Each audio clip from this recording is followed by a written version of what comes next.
and welcome to the featured discussion for 3rd August 2021. My name is Harsh Singh and today's featured discussion is on BRICS Counter-Terrorism Action Plan. Now, these countries have become very significant after the 2008 global crisis, right? So 2009, BRICS had its own first summit, and why these countries are important is because they hold 1/4 of world area, 1/4 of world total production, gross production, and around 40% of the world population. So why not will they be more significant and important in the coming times? They will be. And now multilateral institutions like BRICS have started to raise the concern against terrorism, right? And therefore this article becomes significant. Now, there are new modes of terrorist activities that have cropped in. Why? Because of the use of internet, because of radicalization of the youth population, increasing youth population, right? So because of all this, there are new mechanisms for financing the terrorist activities, and therefore new mechanisms have been proposed by this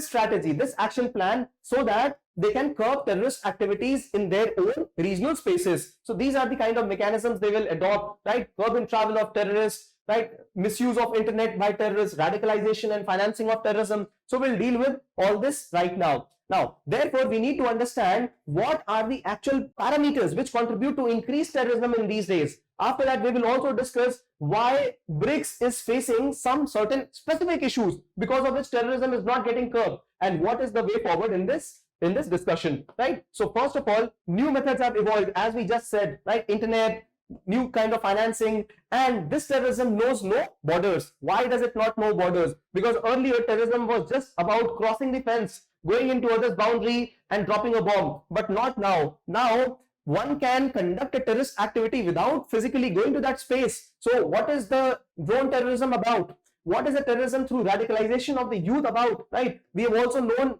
Indian youth participating in ISIS activities, right? So how did this happen? This happened through internet radicalization, and therefore knowing what are the causes is very important, not only for this article, but terrorism in general, security in general, right? So first, cross-border issues.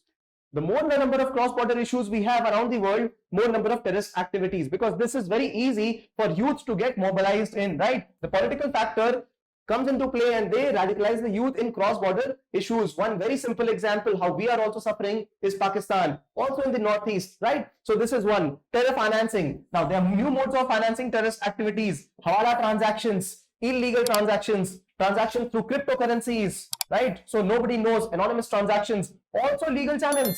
We have also seen how terrorism increased in Afghanistan. We've also seen how there are various organizations funding, for example, CIA is funding a lot of organizations for conducting terrorist activities in various countries, right? So this is another cause, and these are new modes of financing of the terror activities. Radicalization of the youth, as we right now discussed, right? So the perception of the youth and their grievance is not being redressed, right? The perception that has been created by a particular class is that they are being deprived of their own, right? Their own land, their own employment, their own finances, their own region, right? So they enter into terrorist activities. And the worst factor here is that India and world around is going to increase its population. Right now we are touching 8 billion. We will also touch 9 billion plus around 2050. We will be 10 billion plus in 2100, end of 21st century. What does this mean? We will have more number of youth towards the end of this decade, end of this century. But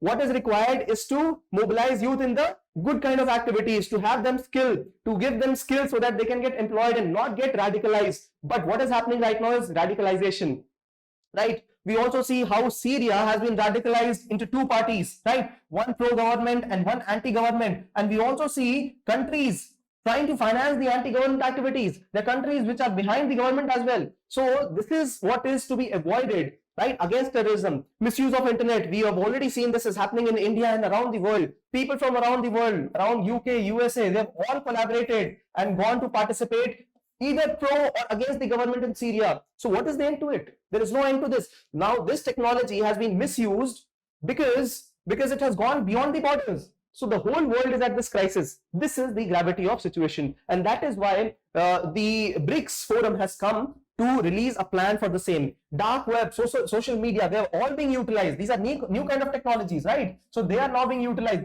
This was not here 30 years back in 1990s. This has recently come in, and that is why countries have to come together. Now, but still, even while coming together, they see a lot of differences amongst themselves. Why? Now see, there are differences in policies of all the BRICS partners. Now these partners, suppose we have China, BRICS. China has its own issues. China is very much strict with its Uyghur Muslims and terrorism in its own territory. But when it helps Pakistan against India, where is the policy on terrorism gone?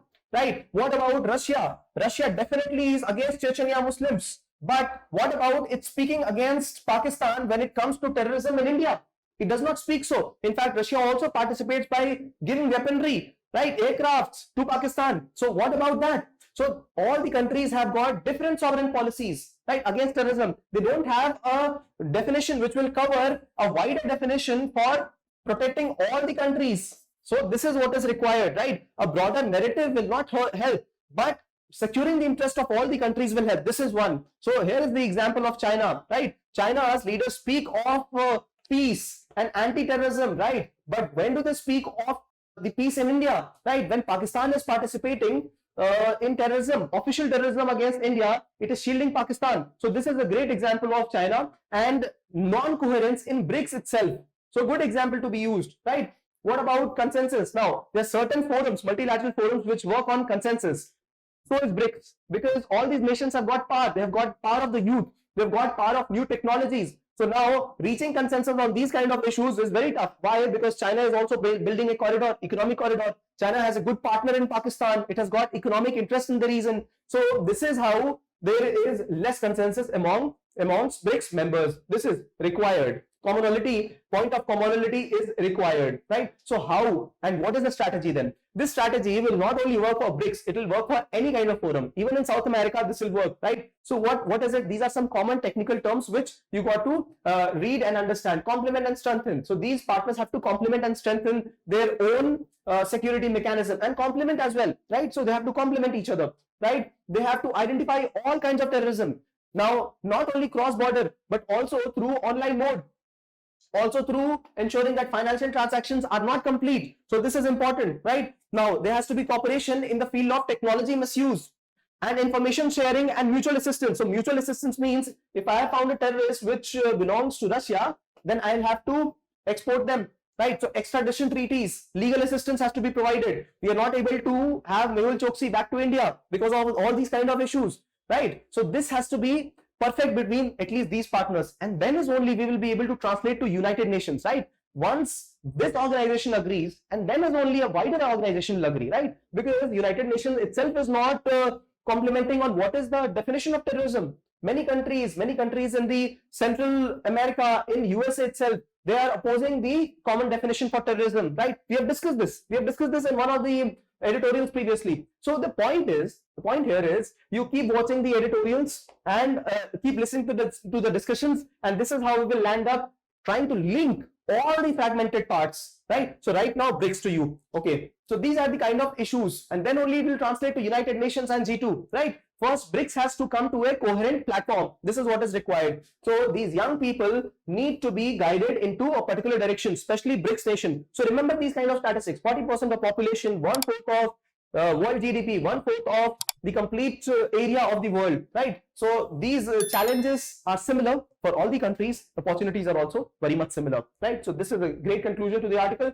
The question for you today is discuss the factors that contribute to increase in terrorist activities. Simple enough. After having understood this, you might have more points. I am not the only credible source for knowledge, right? So you might have more points and you must include them here, right? We have provided a guideline to you to understand on what lines you can answer. They can be varied and more interesting points. Do provide examples and how can the BRICS counter-terrorism strategy help counter this increase. So this is the featured discussion for today. Thanks for watching.